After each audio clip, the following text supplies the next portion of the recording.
Então, continuando a nossa conversa, né, por que é importante a gente saber que as virtudes elas vêm da alma, enquanto que os pecados vêm da carne? Por dois motivos. Se as virtudes elas são produzidas da alma, elas não são simplesmente encontradas no meio do caminho. Elas estão dentro de nós.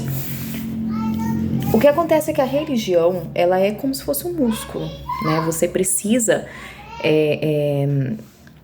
dar à sua alma cada vez mais foco, né? Você precisa trazer para dentro. Isso é difícil, principalmente no caso de mães, né?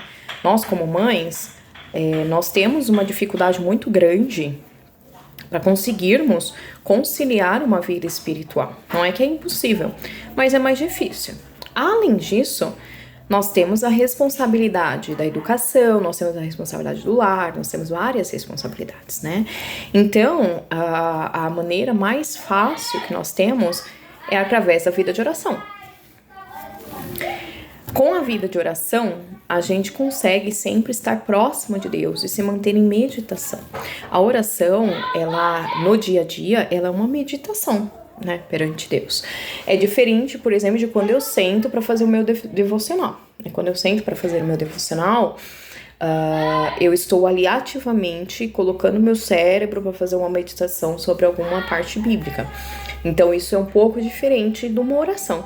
A oração, ela nos mantém, ela nos ajuda a voltar para o divino, né, para o eterno, entendeu?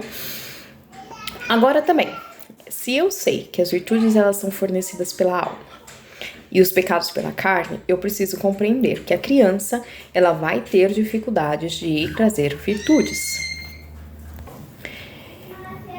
Então, a gente tem que compreender que a criança ela vai ter dificuldades de trazer as virtudes para a vida, porque ela ainda não tem uma conexão com a alma, ela não tem uma conexão com o divino, né? Ela está aprendendo ainda as coisas. E ela começa na carne, ela começa no instinto. Por quê? Porque ela precisa aprender primeiro a desenvolver o seu corpo, a ganhar boas habilidades corporais, de linguagem, motriz, ou seja, de se movimentar corretamente. Ela está preocupada em aprender a andar, ela está preocupada em aprender a falar, ela está preocupada em comer, ela está preocupada com as coisas ainda da sua carne, porque ela está em desenvolvimento. Agora, o que acontece com os pais? Eles querem que os filhos, eles comecem a produzir virtude o mais cedo possível, para não pegar mal para eles, muitas das vezes, né? Porque eles não querem lidar com o pecado. A gente não quer lidar com o pecado. Né? O pecado irrita, o pecado tira paciência, o pecado tira paz, o pecado é ruim e principalmente nós, cristãos, nós nos iramos contra o pecado com bastante facilidade, né? Então, quando eu falo, por exemplo, para uma mãe que tudo bem se ela teve uma ira contra o pecado, se ela está sentindo raiva do pecado do filho dela, tudo bem. O problema é quando a gente desconta a ira contra o pecado e transforma nessa ira contra a criança. Entende? A ira contra o filho. A nossa ira é contra o pecado. E como é que a gente combate o pecado? Primeiro, ensinando exaustivamente o que é certo. E em segundo lugar, orando e fazendo muita oração e muito pedido a Deus, sinceramente, pela alma dos nossos filhos. E esperando. Quando os nossos filhos, eles são capazes já de cuidar de si, de ter maior desenvoltura, aí sim começa o espaço de tempo em que eles vão estar mais aptos a se voltarem às coisas de Deus. E se eu quero um filho virtuoso, eu preciso levá-lo para Deus. Quanto mais eu levar o meu filho para Deus, quanto mais eu levar o meu filho para próximo de Cristo, quanto mais eu levar o meu filho para a minha religião, certo? Quanto mais eu levar o filho na igreja, quanto mais eu colocá-lo todo dia para orar, quanto mais eu colocá-lo todo dia para ler as escrituras, mais ele vai criando um sentimento de conexão com Deus, porque a alma, ela busca o divino, a alma busca Deus. Mesmo numa criança. Então, você quer ter uma criança virtuosa, você precisa primeiro ter uma criança religiosa. Entendeu? E existem falsas virtudes e virtudes verdadeiras. As crianças, quando pequenas, por elas também terem alma, elas são capazes de ser virtuosas, num sentido não não racional. Elas não entendem que elas estão sendo virtuosas. Elas estão copiando coisas dos quais elas foram ensinadas. Então, se a mãe e o pai são pessoas virtuosas, por exemplo, é bem capaz que aquela criança seja naturalmente virtuosa. E temos que tomar cuidado também do que é virtude, pro que é educação e pro que é coisa de criança, né? Então, a criança fazer uma birra, ser corrigida e ela se acalmar, isso é normal, é natural. Agora, a criança, o carrinho, tá bom, deixa lá, vai brincar lá, tá? Com seus irmãos. Agora, a criança fazer uma birra, não ser corrigida, não se acalmar, o pai tentar ali fazer de alguma maneira com que ela se acalme ali, sem ser, né, uma correção, por exemplo. Ela vai continuar fazendo o que ela sabe fazer. Meu filho chegou, vai ter bagunça. Então, a mamãe tá gravando, tá bom? Então, assim, a gente precisa compreender isso porque nós estamos tendo na internet pessoas que estão prometendo algo que a criança não é capaz de dar, né? Ou a mãe cria na sua cabeça uma imaginação, uma coisa onde ela tem que ter uma criança que não é criança, que é um adulto. Que é o que a gente chama do filho troféu.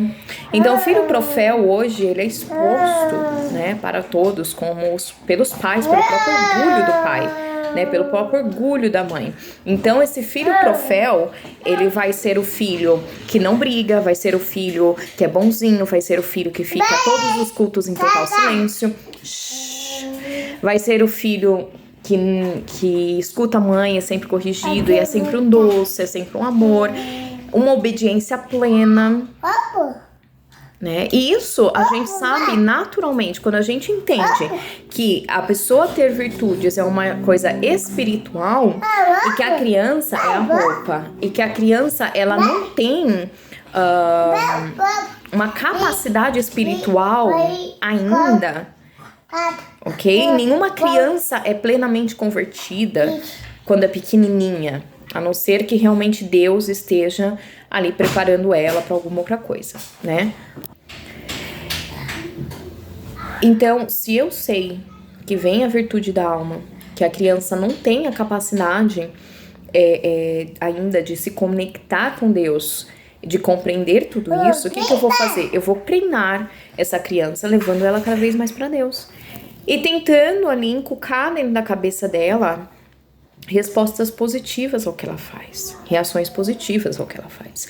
E isso vai envolver sermão, isso vai envolver você ter que ser firme, isso vai envolver correção. A diferença está em como eu faço isso. Se você teve que corrigir o seu filho, você não perdeu a paciência. Se você precisou ser um pouco mais incisiva para o bem do seu filho, para a correção do pecado dele, você não deixou de amá-lo. Entende? Você apenas teve que fazer aquilo para o bem do seu filho. Por que você coloca uma pessoa na prisão? Para que ela se corrija. A prisão não é boa, mas é necessária para a correção de algumas pessoas. E funciona em algumas vezes. Então a gente precisa compreender as coisas. Na parábola, por exemplo, do filho pródigo, Deus faz o que com o filho pródigo? Ele deixa que o filho coma da lama, ele deixa que o filho se rale, ele deixa que o filho faça tudo errado para que ele aprenda. A enfermidade é um meio de Deus nos santificar. Então, quando nós compreendemos o que é coisa da criança, do impulso, da carne da criança, do momento da criança, a gente entende que a gente precisa levar os filhos cada vez mais próximos para Deus. E nós precisamos fazer isso por meios religiosos. Ter uma disciplina de leitura da Bíblia, ter uma disciplina de orações, ensinar, ensinar, repetir, ensinar, repetir, ensinar e repetir, até que Deus, né, no momento certo e no momento dele e não nosso, decida então criar um relacionamento mais próximo com eles. E é Deus que cria, né, esse relacionamento, é Deus que chega, é Deus que converte. Você não vai conseguir criar na força do teu braço um filho plenamente virtuoso. Ele vai conseguir, sim, sendo bem treinado, trazer algumas coisas, trazer alguns comportamentos que são virtuosos. Assim como existem pessoas que não são cristãs e fazem o bem. Ok? Por quê? Porque essas pessoas aprenderam a fazer o bem. Mas não é porque elas têm um relacionamento com Deus, é só porque elas aprenderam a fazer o bem. Então a gente tem que tomar muito cuidado para nós não criarmos na nossa imaginação de que se meu filho não for virtuoso nos primeiros anos de vida dele, se meu filho não for alguém plenamente bom nos primeiros anos de vida dele, se meu filho não demonstrar obediência plena, se meu filho não ficar quietinho no culto, se meu filho não fazer isso, não fazer aquilo, não fazer aquilo, ele não vai ser cristão. Porque aí você está atribuindo a você mesma o que não é teu. Quem converte é Deus. O que a mãe faz é levar os filhos a Deus. Eu gosto muito daquela passagem que Ana leva Samuel ao templo para que ele sirva a Deus. E ela literalmente deixa ele lá. Ela deixa o filho dela, ela sacrifica a maternidade dela, o desejo dela de ser mãe, que era o que ela mais queria, e ela deixa o filho no templo. Ela entrega o seu filho a Deus. E não vê mais, até que seja feita, né? Não temos ali nenhum outro texto falando de Samuel encontrando a mãe. Talvez na vida adulta ele possa ter reencontrado a ela, não sei, mas veja um sacrifício de uma mãe para entregar o seu filho a Deus. E muitas das vezes a nossa maternidade, ela é sacrificial mesmo. Porque a gente entende que é Deus quem completa a obra, é Deus quem vai fazer nossos filhos virtuosos, é Deus quem vai atingir o coração deles, é Deus quem vai transformar os nossos filhos em homens e mulheres virtuosos. Por quê? Porque é uma questão de relacionamento alma-pai.